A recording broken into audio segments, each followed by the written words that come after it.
अस्सलाम वालेकुम जी। FIA public service commission के जनरल नॉलेज के कोर्स में पार्ट 2 में आपको वेलकम करता हूं। विदाउट टाइम वेस्ट किए हम थोड़ा सा पिछले पार्ट को, जो 2 घंटे का हमारा लेक्चर था, उसको मैं रिवाइज करता हूं सारे नॉलेज को, तो उसके बाद हम जो है ना पार्ट 2 को शुरू करते हैं। पिछले में हमने पाकिस्तान एट अ ग्लेंस यानी पाकिस्तान को एक नज़र से हमने देखा। लोकेशन एंड बॉर्डर्स हमने देखा कि पाकिस्तान साउथ ईस्ट एशिया में है। एडमिनिस्ट्रेटिव यूनिट्स इसके 4 हैं: पंजाब, सिंध, खैबर पख्तूनख्वा, बलूचिस्तान। लैंग्वेज उर्दू बोली जाती है। नेशनल एनिमल हमारा मारखोर है। और जो कॉमन चीज़ें पूछी जाती हैं पब्लिक सर्विस कमीशन FIA के टेस्ट में कि फाउंडेशनल पाकिस्तान 1947 में बना। बेसिक स्ट्रक्चर जो है ना, Pakistan is a federal parliamentary Islamic Republic. Pakistan south east Asia में अरेबियन सी कोस्ट लाइन पे है अवेलेबल। और 4 प्रोविंसेस अक्सर MCQs में आते हैं। तो जो दूसरा लेक्चर था उसकी जो समरी है वो ये है कि पाकिस्तान में हिमालयाज, कुराक्रम, हिंदू कश जो है ना वो माउंटेन्स हैं जो शेप करते हैं पाकिस्तान को। पाकिस्तान में पीक्स और पासेस में अगर देखा जाए तो K2 जो है ना हाईएस्ट पीक है in Pakistan. Plains and plateaus को देखा जाए तो इंडस रिवर जो है ना, Indus plain is the major alluvial plain. Deserts में अगर देखा जाए तो थर्ड डेजर्ट जो है ना सिंध में मौजूद है। इसी तरीके से थल और चोलिस्तान पंजाब में है। कॉमन ट्राइब्स जो पूछे जाते हैं क्वेश्चंस में क्लाइमेट रीजन्स का, कि नॉर्दर्न एरियाज जो है ना कोल्डर होते हैं एल्टीट्यूड की वजह से। कोस्ट और डेल्टा पाकिस्तान है southern coast on the Arabian सी।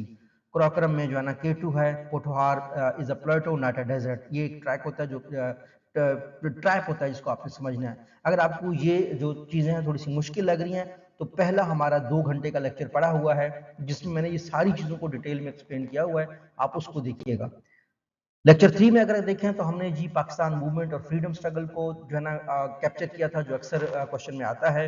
अगर उसको मैं समराइज करूं तो हमने देखा कि अर्ली बैकग्राउंड जो 1857 की जो वार हुई थी उससे मुसलमानों में आगाही आ गई थी। उससे जो है ना वो मुस्लिम्स पॉलिटिक्स में आ गए थे। ख़ास तौर पर इंडिया में सर सैयद अहमद खान जो है ना मॉडर्न एजुकेशन पे फोकस करने लगे। फिर ऑल इंडिया मुस्लिम लीग 1906 में बनी। वहाँ से लाहौर रेजोल्यूशन 1940 में आई जिसको करारदाद पाकिस्तान भी कहते हैं। क़ायद-ए-आज़म मोहम्मद अली जिन्ना ने इस पोलिटिकल जो चीज़ थी, स्ट्रगल थी, मूवमेंट थी, इसको लीड किया एंड पे। और डिमांड से हमने इंडिपेंडेंस जो बेसिकली शुरू की थी वो 1940 से की थी, लेकिन इसका जो स्टार्ट हुआ था वो 1857 में किया था। उसके बाद सर सैयद ने कौम को जगाया कि आप मॉडर्न एजुकेशन पे फोकस करें। तो ये खुलासा है हमारा पाकिस्तान एंड फ्रीडम मूवमेंट का। डिटेल में समझना है अगेन पिछले लेक्चर को देख लीजिएगा। पाकिस्तान इंडिपेंडेंस के बाद अगर हम देख लीजिए तो 1947 में बना। क़ायद-ए-आज़म मोहम्मद अली जिन्ना जो है ना पहले गवर्नर जनरल बने। कॉन्स्टिट्यूशन हमने जो ऑप्ट किया सबसे पहला 1956 में किया, फिर एक 1962 में बनाया। अब जो हमारे पास कॉन्स्टिट्यूशन अवेलेबल है वो 1973 का है। जो मेजर टर्निंग पॉइंट हमारे कंट्री में आया था वो आया था जब बांग्लादेश अलग हुआ था 1971 में। कॉमन ट्राइब्स जो आपसे पूछे जाते हैं कि स्ट्रेटेजिक और टेक्नोलॉजी माइलस्टोन पाकिस्तान का जो टॉप का है वो 1998 में पाकिस्तान एटॉमिक न्यूक्लियर पावर बना था। और इसको पोस्ट 47 में अगर आप माइलस्टोन को लगाएं तो आप कह सकते स्टार्ट करें उसको क़ायद-ए-आज़म मोहम्मद अली जिन्ना एक गवर्नर बनने तक, और उसके बाद फिर पाकिस्तान जब न्यूक्लियर स्टेट बना था।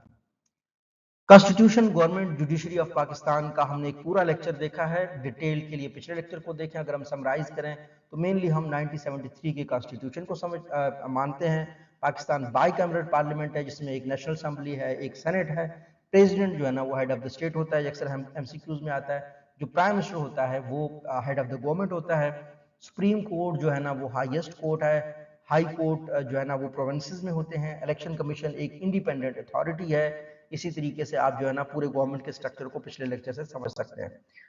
पाकिस्तान इकोनॉमी, एग्रीकल्चर, अगर नेशनल स्टैट्स की बात करें जो जनरल नॉलेज में आते हैं, मेजर पाकिस्तान की जो क्रॉप्स हैं, जो फसलें हैं, वो wheat, rice, cotton, sugarcane, ये की क्रॉप्स हैं। टेक्सटाइल जो है ना हमारा मेजर इंडस्ट्रियल सेक्टर है, इसका क्वेश्चन अक्सर आता है। एक्सपोर्ट इकोनॉमी है पाकिस्तान, तो शुरू क्रॉप से करते हैं और टेक्सटाइल में भी जो हम जो एक्सपोर्ट करते हैं वो टेक्सटाइल प्रोडक्ट्स को ज़्यादातर करते हैं। नेशनल सिंबल्स में नेशनल एनिमल हमारा मारखोर है। नेशनल डेज में अगर देखा जाए तो पाकिस्तान डे 23 मार्च को मनाया जाता है। इसी तरीके से आप जो है ना तैयारी कर सकते हैं, खासतौर पर फसलों को याद की का मजीद पिछले लेक्चर में डिटेल है। अब हम रिकैप कर रहे हैं पिछले पूरे 2 घंटे के लेक्चर का।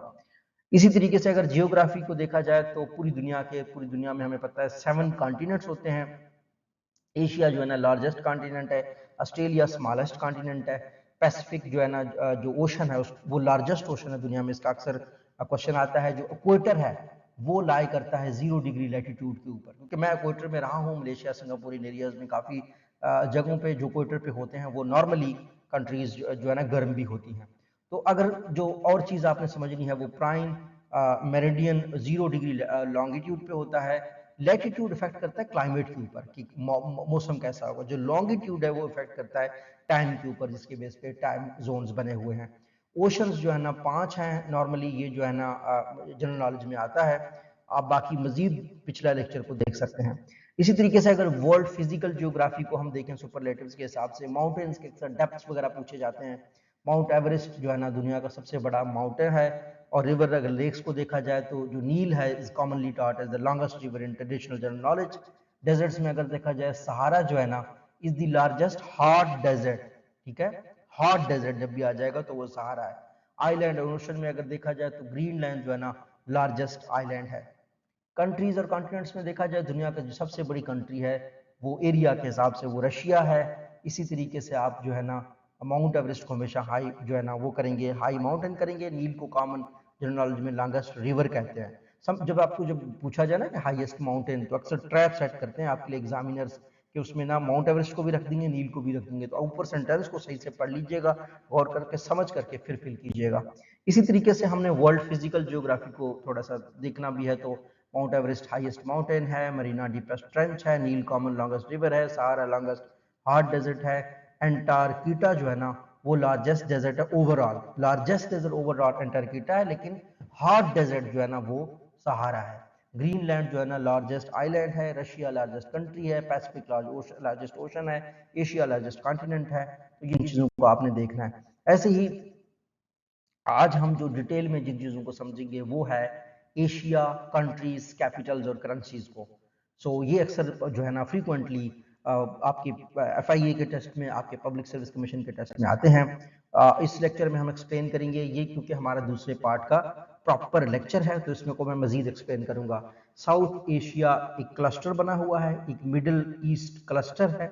एशियन कंट्रीज की अगर हम बात करें, ईस्ट एशिया क्लस्टर है, साउथ एशिया क्लस्टर है। और हम इसके एमसीक्यूज करेंगे, इसको आपको प्रॉपर्ली समझाएंगे भी। सबसे पहले आपने ये देखना है एशिया में कंट्रीज कैपिटल और करेंसीज कौन सा है। सबसे पहले पाकिस्तान आता है। पाकिस्तान का जो कैपिटल है वो इस्लामाबाद है, और पाकिस्तान की जो करेंसी है वो रुपया है। चाइना है, चाइना का कैपिटल बीजिंग है और यॉन इसकी करेंसी है। जापान है, फिर जापान में जो है ना टोक्यो इसका कैपिटल है और येन इसकी जो है ना करेंसी है। ऐसी सऊदी अरेबिया है, रियाद इसका जो है ना कैपिटल है और सऊदी रियाल इसकी करेंसी है। ऐसे टर्की है तो अनकरा इनका जो है ना कैपिटल है और तुर्किश लीरा जो है ना इनकी करेंसी है। ये चीजें आपको आनी चाहिए, ये क्वेश्चन अक्सर आते हैं। ऐसे ही एशिया में अगर दूसरे कंट्रीज और कैपिटल्स और उनको देखा जाए करेंसीज को, तो ईरान जो है ना वो तेहरान इसका कैपिटल है और ईरानियन रियाल जो है ना इनकी करेंसी है। ऐसे करके अफगानिस्तान में काबुल कैपिटल है और अफगानी जो है ना उनका अफगानी रुपया कह सकते हैं उसको, वो जो है ना इनकी करेंसी है। इंडिया है, न्यू दिल्ली है इनका कैपिटल और इंडियन रुपी जो है ना इनकी करेंसी है। ऐसी बांग्लादेश का जो है ना जो कैपिटल है वो ढाका है और इनके जो करेंसी है वो टका है।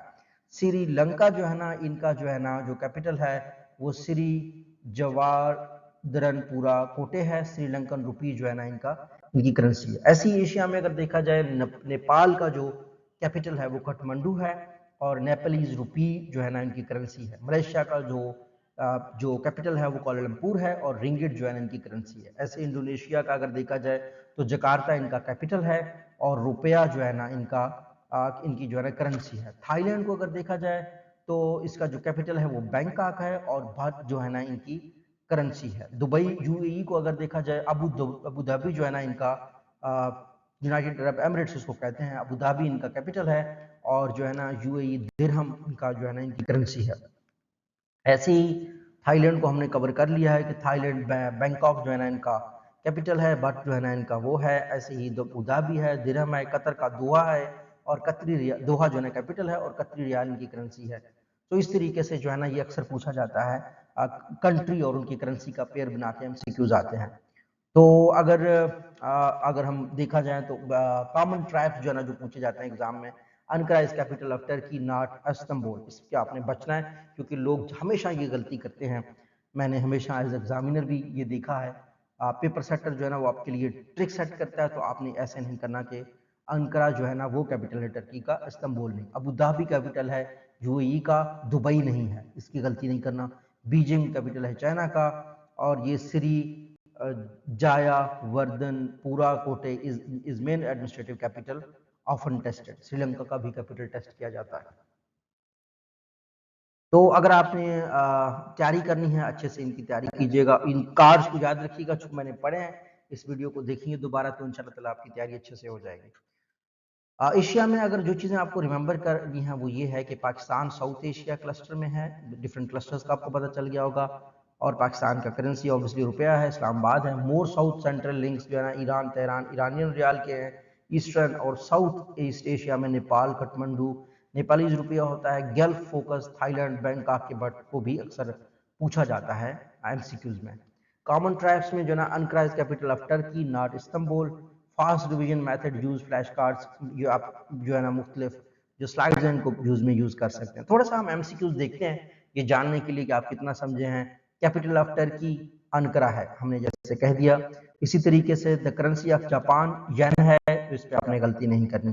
कैपिटल ऑफ सऊदी अरेबिया हमने कहा था क्या है, रियाद है, ये आपने इसको याद रखना है। ऐसे ही करेंसी ऑफ बांग्लादेश टका है।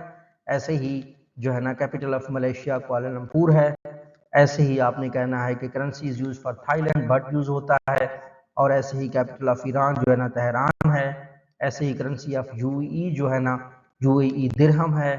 ऐसे ही जो है ना आपने कैपिटल्स के साथ जो है ना टर्की अनकरा टर्किश लीरा इस तरह की चीज़ों को आपने याद रखना है रिवीजन जब आपने करना है। तो आपने सेट इस तरीके के बनाने हैं, सिर्फ इस पिक्चर को आपने याद रखना है। अब अगर आपके पास वक्त हुआ, आप तैयारी कर रहे होंगे, तो इस क्वेश्चन का डिटेल में आंसर देख लीजिएगा कि name 5 Asian countries with Capitals and currencies. लिखें आप वीडियो को स्टॉप करके या बाद में अपने नोटबुक में लिख लीजिएगा। Which city capital trap appear the most often, ठीक है, अंकारा जो है ना वो टर्की का कैपिटल है। How can we revise capitals and currencies in both directions, ये भी आप देख लीजिएगा, मुख्तलिफ मैप पे भी आप ड्रा करके इनको देख सकते हैं। तो नेक्स्ट जो हमारा है लेक्चर नंबर 12 मेरे ख्याल में हो जाएगा, वो है कंट्रीज कैपिटल्स और करेंसीज। तो ये अक्सर भी पूछा जाता है, तो आपको यूरोप अमेरिकन अफ्रीका की कैपिटल्स और करेंसीज पता होनी चाहिए। उसमें हम अगर यूरोप को स्टडी करेंगे तो हम ये देखेंगे कि यूरोपियन क्लस्टर को देखेंगे हम लोग, यूरोप के क्लस्टर को, अमेरिका के क्लस्टर को, अफ्रीका के क्लस्टर को, यूरो और नॉन यूरो स्टेट्स को भी हम देखेंगे।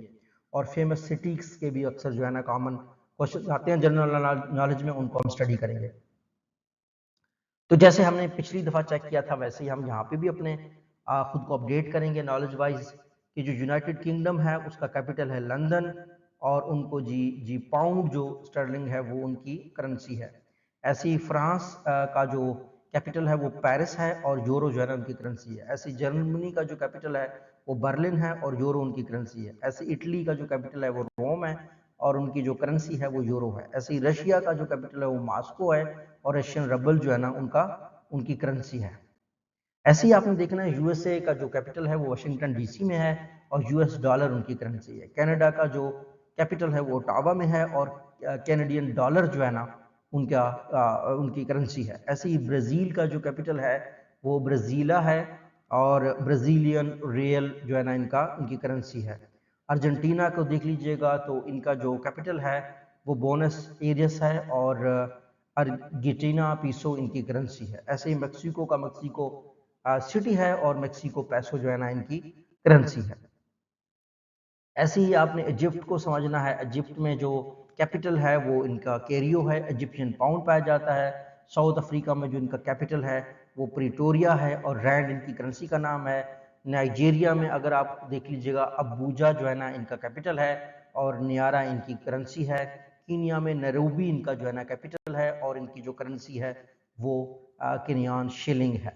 ऐसे ही इथोपिया का जो है ना वो जो कैपिटल है वो अदीदास अब्बा और बिर उनका जो है ना अब्बा और बिर जो है ना इनकी करेंसी है। ऐसे करके आपने फ्रांस को, जर्मनी को, इटली को देखना है। फ्रांस, जर्मनी और इटली यूरो को यूज करते हैं। यूके पाउंड स्टर्लिंग यूज करता है, यूएस डॉलर को यूज करता है और साउथ अफ्रीका रैंड को यूज करता है। Brasilia is capital of Brazil, not Rio de Janeiro, जिससे लोगों को मिस्टेक होते हैं। Ottawa is capital of Canada, not Toronto. Washington DC of is capital of the USA, not न्यूयॉर्क। ठीक है। Pretoria is the administrative capital commonly used in the general knowledge. So revise one origin per day, इसको आप slide को रोक के भी देख सकते हैं, रात को सुन भी सकते हैं, तो आपको आहिस्ता आहिस्ता ये चीज़ें याद हो जाएंगी।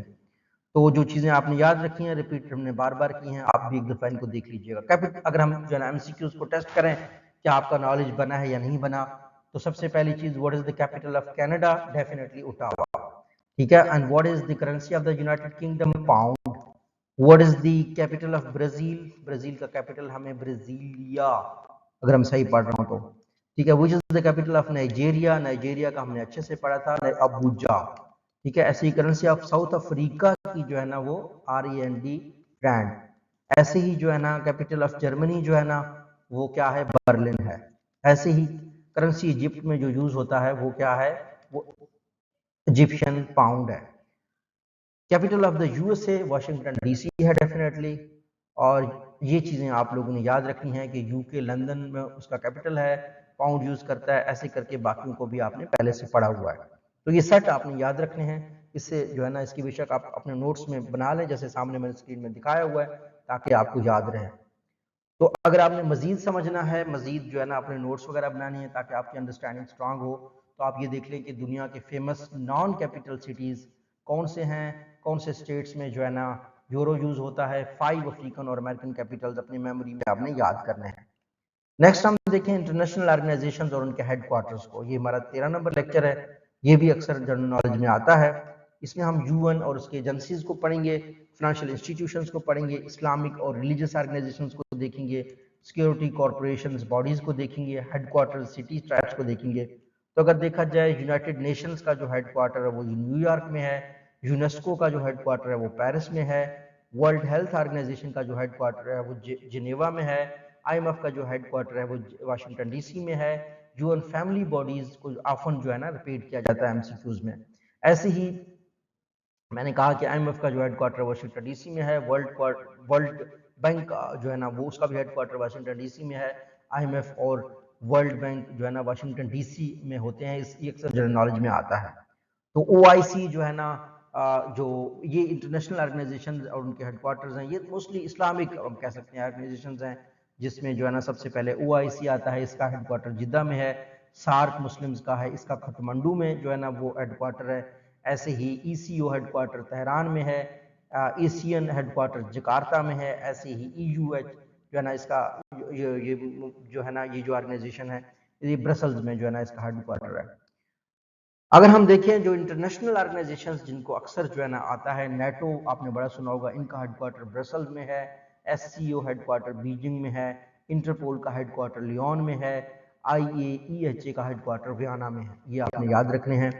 वर्ल्ड हेल्थ ऑर्गेनाइजेशन WHO जो है ना हेल्थ को देखता है। यूनेस्को एजुकेशन और साइंस और कल्चर को देखता है। IAEA जो है ना वो एटॉमिक एनर्जी को देखता है। और इंटरपोल पुलिस कॉर्पोरेशन है। इंटरनेशनल ऑर्गेनाइजेशन में अगर अमेरिका का कोई क्रिमिनल पाकिस्तान में आ जाए तो इंटरपोल के थ्रू उसको पकड़ा जाता है। तो जो Brussels host both EU linked and NATO related answers in general knowledge. Geneva is linked with several international bodies. Jeddah is important for OIC. OIC का हेडक्वार्टर जिद्दा में है। पेरिस जो है ना नॉर्मली जो है ना यूज्ड होता है यूनेस्को के लिए। तो ये हेडक्वार्टर्स आपने मैंने इनको पहले पढ़ा है, तो आपने इनको याद रखना है। इसका बेशक स्क्रीनशॉट ले लें। और अब हम MCQs की तरफ आते हैं।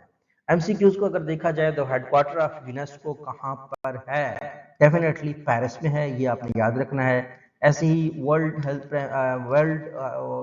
Is primary associated with health, definitely health का है।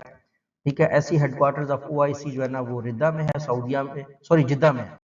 और यहाँ ऊपर रियाद लिखा हुआ था, जिद्दा में है। रियाद जो है ना कैपिटल है सऊदिया का। देखिए मुझसे भी गलती हो सकती है, अभी हमने पढ़ा है और गलती हो गई। तो इस तरीके से जो है ना हमने रिपीट करते रहना है, लेसन सीखते रहना है ताकि हमसे गलती ना हो। सार्क जो है ना हैज हेडक्वार्टर्स कहाँ पे है? सार्क का हेडक्वार्टर हमने पढ़ा काठमांडू में है। तो which is two institutions are commonly associated with Washington DC: UNESCO, World Health, IMF, World Bank, OIC, NATO, EU and IAEA जो है ना ये IMF और वर्ल्ड बैंक जो है ना वाशिंगटन DC में होते हैं।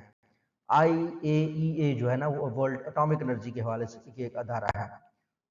The headquarters of IAEA is in, कहाँ पर है? IAEA जो है ना मेनली वियना में है। Interpol is best associated with police cooperation, ऐसा ही होगा। नेटो हेडक्वार्टर्स कहाँ पर है? नेटो का हेडक्वार्टर देखिए लंदन में नहीं था, माद्रिद में बिल्कुल भी नहीं था। एलिमिनेशन मेथड आपने ऐसे करके यूज करना है, ब्रसल्स में नहीं होगा, ब्रसल्स में है, ठीक है। तो ब्रसल्स और बर्लिन जो है ना दो ऑप्शन रह गए थे, तो आप बर्लिन या ब्रसल्स में से कुछ चूज करते, तो नेटो का जो हेडक्वार्टर है वो ब्रसल्स में है। तो एलिमिनेशन मेथड को आप यूज करें, जैसे लंदन नहीं है, माद्रिद नहीं है, ये दोनों तो मुझे श्योर थे कि नहीं है। बर्लिन और ब्रसल्स जो है ना तो इन दोनों में हो सकता था, तो ब्रसल्स में ये निकला है। तो ये आपने जो है ना देखनी है चीजें, ये समरी है इनका, और इसी तरीके से आपने सेट बना के मेन ऑर्गेनाइजेशंस के हेडक्वार्टर्स को याद करना है, ये पेपर में आता है। ज्यादा आपने समझना है तो आप ये देखें, which organisation share nearly headquarter city, which abbreviations belong to health, finance and police cooperation, इनको आपने डिटेल में पढ़ना है। और how can grouping function improve the organisational record. तो इसके अलावा अब हम everyday physics for general knowledge हम देखते हैं, तो ये भी अक्सर जनरल नॉलेज में बहुत आता है। मोशन और स्पीड के क्वेश्चन आते हैं, फोर्स एंड वर्क के आते हैं, पावर एंड एनर्जी के आते हैं, हीट एंड लाइट के आते हैं, heat and light and sound के आते हैं, इलेक्ट्रिसिटी जो है ना बेसिक्स भी आते हैं। तो हम देखते हैं कि speed tells us how fast something moves. Speed का क्या काम होता है? स्पीड हमें ये बताता है कि कोई चीज कितनी जल्दी मूव करता है। तो एमसीक्यूज में इस तरीके से आ सकता है कि ऐसी चीज जो हमें बताता हो कि चीजें कैसे जल्दी मूव करती हैं, तो वो क्या होता है? वो स्पीड होता है, वेलोसिटी होता है, एक्सीलरेशन होता है। तो आपने कहना है स्पीड है। वेलोसिटी जो है ना adds direction to the motion, velocity जो है ना डायरेक्शन ऐड कर देता है मोशन में से। Acceleration means change in the velocity, and ये बेसिक एमसीक्यूज हैं जो फिजिक्स के हवाले से आते हैं। Force can change the motion. Work is done when force moves on object through the distance. Friction opposes the motion. Obviously friction मतलब रगड़, जो अक्सर हम फिजिक्स की 7th क्लास में पढ़ते थे कि वो जो है ना मोशन को रोक देता है। तो gravity pulls objects toward the earth. Gravity मतलब वो जो मुझे नहीं मालूम उसकी उर्दू क्या है, लेकिन मतलब ये कि जैसे हम कोई भी चीज हाथ से गिर जाए तो वो नीचे की तरफ चला जाता है, ये ग्रेविटी की वजह से है। Power is the rate of doing work, ठीक है, power is the rate of doing work, energy is the ability to do the work. ये पावर एनर्जी की बेसिक्स है फिजिक्स के जो आते हैं। Kinetic energy is energy of motion, potential energy जो है ना वो स्टोर्ड एनर्जी होता है। Heat flows from hotter to colder body, heat जो है ना वो हॉट बॉडी से कोल्डर बॉडी की तरफ मूव करता है। लाइट जो है ना ट्रेवल करती है फास्टर देन साउंड, ये आप में सकता है आपके एमसीक्यूज में आ जाए। साउंड को हमेशा कोई ना कोई मीडियम चाहिए होता है, sounds need a medium. Reflection and refraction are common basic term जो कि यूज होते हैं। Current is flow of electric charge, current क्या होता है? करंट इलेक्ट्रिक चार्ज का फ्लो होता है। Voltage drives current, resistance oppose current, और conductors allow current move easily than the insulators. ये डेली फिजिक्स साइंस की चीजें हैं, थोड़ा बहुत आपने इनको देखना है। और ये मैं आपको वो चीजें बता रहा हूं जो जनरल नॉलेज में ऑफन आती रही हैं। तो जो चीजें आपने रिमेंबर करनी है, हमने पहले से इनको रिपीट किया कि मोशन एंड स्पीड को, स्पीड ये बताता है tells how fast something moves. Force and work को, force can change the motion. Power energy को, power is rate of doing work. Heat light and sound, heat flows from hotter to the colder body. Electricity basics में देखें, current is flow of electric charge. और physics is आज definition MCQs are common, ठीक है ना। तो इन चीजों को आपने समझना है। तो हम थोड़ा बहुत एमसीक्यू से समझने की कोशिश करते हैं। What is unit of force? क्या है unit of force? Unit of force जो है ना वो न्यूटन है। What is energy of motion is called potential energy, kinetic energy, chemical energy, solar energy. अभी हमने पढ़ा है, हमने कहा इसको क्या कहते हैं? काइनेटिक एनर्जी कहते हैं। Power is the rate of doing what? Work. Obviously अभी हमने पढ़ा इसको। What travels fast? Sound, light, both the same, depends on the weight. Definitely हमने ये कहा था कि जो लाइट है वो साउंड से ज्यादा तेज चलती है। Sound generally needs to what? Sound को क्या चाहिए होता है? Medium, vacuum, only metal, only water. Sound को हमेशा मीडियम को चाहिए होता है, अभी हमने पढ़ा है। What opposes the electric current? Voltage, resistance, power. Definitely अभी हमने पढ़ा कि जो रेजिस्टेंस है वो करता है। फ्रिक्शन जनरली क्या करता है? अपोज करता है मोशन को। Storage energy is commonly called the potential energy. ठीक है, तो इस तरीके से आपने फिजिक्स के बेसिक्स को समझना है। और अगर आपने मजीद डिटेल में समझना है तो आप अपने नोट्स बनाएं। How do work power and energy differ, why is light faster than sound, a common general knowledge question पूछा जाता है। Which unit pair matter most in physics, जो है ना फिजिक्स एमसीक्यूज। ठीक है, तो केमिस्ट्री और मटेरियल्स का अगर हम देखा जाए इसको हम जल्दी कवर कर लेते हैं। केमिस्ट्री, अक्सर केमिस्ट्री के क्वेश्चन पूछे जाते हैं, खास तौर पर आइटम्स एंड एलिमेंट्स के बारे में, कंपाउंड्स एंड मिक्सचर के बारे में, एसिड्स, बेसिस एंड पीएच के बारे में क्वेश्चन पूछे जाते हैं, क्योंकि जनरल नॉलेज में कहीं ना कहीं चीजें आ जाती हैं, बहुत बेसिक लेवल की चीजें, metals, non metals, common gases and formulas. तो अगर हम ये देखें कि an atom is the basic unit of the matter, ठीक है, ये हमने समझना है। बेसिक यूनिट मैटर का जो है ना, मादा का, वो है atom. An element contains one type of atom. Hydrogen is the lightest element. What is the lightest element, ऐसा एमसीक्यू आ सकता है। Oxygen is essential for respiration. A compound, अगर हम कंपाउंड और मिक्सचर्स को समझे, बहुत बेसिक लेवल की चीजें। A compound has chemically combined elements. A mixture is a physical combination. Water is compound of hydrogen and oxygen. Air is mixture of the gases. Acid turn blue, litmus red, sorry litmus. Acid जो है ना वो blue litmus को red में turn कर देता है. Bases turn red litmus blue. pH less than 7 is acidic. pH greater than 7 is basic. तो ये थोड़ा बहुत आपने जो है ना इनको देखना है, बेशक आप इनको याद रखें। Metals usually conduct heat and electricity well. Iron, iron जो है ना कॉमन मेटल है। What is the common metal, it is iron. Sulphur is common noun metal. ठीक है, कॉमन जो मेटल है वो आयरन है, कॉमन नॉन मेटल जो है ना वो सल्फर है। मेटल्स और non metal different properties and use. Obviously oxygen जो है ना क्या काम करती है, इट सपोर्ट्स इन ब्रीदिंग। अगर हम गैसेस को समझें, कॉमन गैसेस को और फार्मूलाज को, carbon dioxide is using for photosynthesis के लिए कार्बन डाइऑक्साइड यूज होता है। H2O is water formula. NaCl is common salt. तो ये चीज के डेफिनेशन सैम्बल्स आपने याद रखने हैं। Atoms, elements, compounds, mixtures, acids, ये आपने अच्छे से याद रखने। अगर हम जाएं एमसीक्यूज की तरफ साइंस के, तो वो हम कहते हैं water is a what is a mixture, compound, metal और गैस। अभी हमने पढ़ा कि वाटर जो है ना एक कंपाउंड है। Air is the best describe as compound, element, mixture, acid. Air जो है ना वो मिक्सचर है। Which gas is used in respiration, carbon dioxide, nitrogen, oxygen, helium. Definitely oxygen use होता है रेस्पिरेशन के लिए। अब pH less than 7 indicates base, acid, salt only, metal हमने पढ़ा है कि ये एसिड को इंडिकेट करता है। which the following is a metal, sulphur, oxygen, iron. which of the following is a metal, ठीक है ना, कॉमन मेटल हमने कहा जो है ना आयरन है। इसी तरीके से हमने कहा था NaCl is formula of water, salt, carbon dioxide और अमोनिया। डेफिनेटली हमने अभी पढ़ा है कि साल्ट का फार्मूला है। Which statement is correct? Acid turns red litmus blue. Bases turn blue litmus red. Bases turn red litmus blue. Water is a metal. यानी definitely bases turn red litmus blue. तो हम जो ही अब elimination में जाएं तो water is a metal हो नहीं सकता। एसिड कभी भी रेड जो है ना को लिटमस ब्लू में कन्वर्ट नहीं करता। बेसिस टर्न ब्लू लिटमस जो है ना रेड, ऐसा बिल्कुल भी नहीं है। तो एक ही सही है कि basis turn the red litmus blue. ऐसे हाइड्रोजन इज नोन एज, हमने अभी पढ़ा था कि हाइड्रोजन को जो है heaviest element, lightest element, largest atom, only gas, इसको लाइटेस्ट जो है ना एलिमेंट कहते हैं।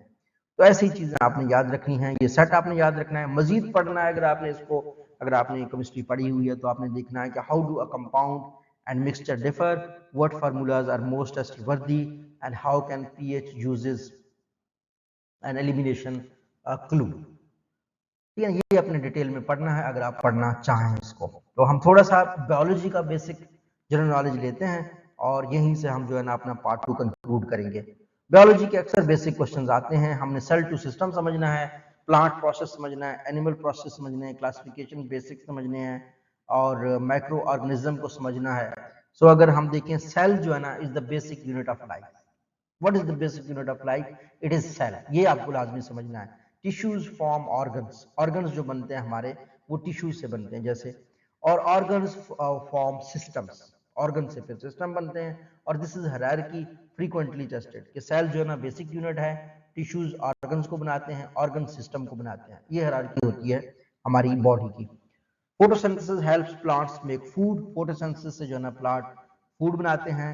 और chlorophyll is important in photosynthesis, plants also respire, plant food questions are common, ये बेसिक्स आती हैं, ठीक है। रेस्पिरेशन जो है ना रिलीज करती है एनर्जी फूड से, digestion break food into the simpler form, circulation carries materials through the body, and these are core life purposes.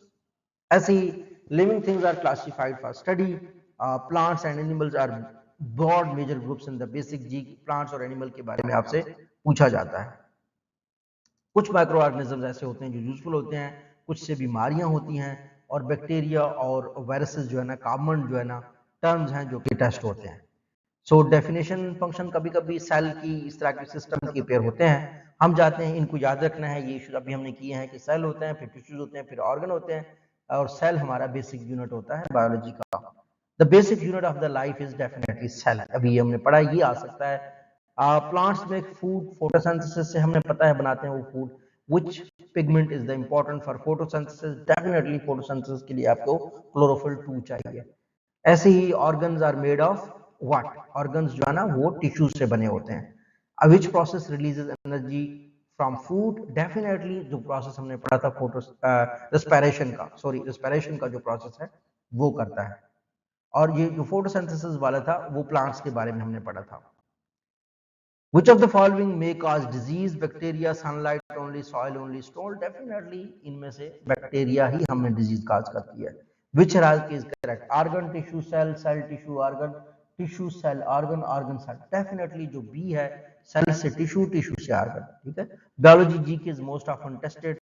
Complex lab analysis, simple functions, definitions, poetry.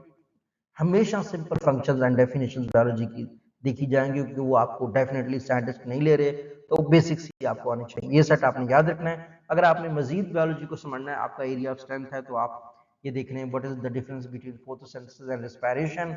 आप ये भी स्टडी कर लें how does cell tissue organ hierarchy need help, which biology definitions are most testable, ठीक है।